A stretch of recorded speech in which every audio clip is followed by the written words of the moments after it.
70 год сполнилася з дня страшной трагедии расстрелу вязняў брэсцкага гета.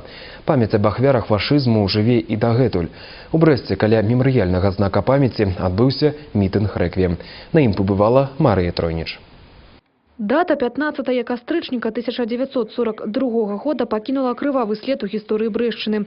Больш за 55 тысяч яўрэяў было расстраляна на Броннай гары Бярозаўскага района. З іх 18 тысяч брэстаўчан, амаль палова насельніцтва горада. Мітынг рэквіем, прысвечаны памяці аб вязнях яўрэйскага гета, праводзіцца ўжо ў 12-й раз. Штогод ля мемарыяльнага знака памяці збіраюцца прадстаўнікі яўрэйскага грамадства і тыя, хто неабыякавы да гісторыі нашай краіны. По этой улице 15-18 октября 1942 года евреев, которые находились в гетто, вели в колоннах для того, чтобы посадить их в товарные вагоны и вывести на Бронную гору. Вот по этой улице Куйбышева их вели под конвоем немцев и полицаев. На мерапрыемстве, прысвечаным 70-годдзю са дня страшнай трагедыі, прысутнічалі таксама прадстаўнікі дыпламатычных місій і кіраўніцтва горада. Наше присутствие, оно вполне объяснимо.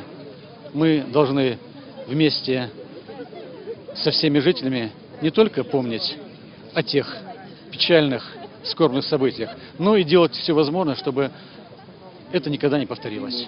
У даніну памяці аб бязвінна забітых прагучала памінальная малітва. Марыя Тройніч, Васілій Палхоўскі, абласныя навіны, Брэст.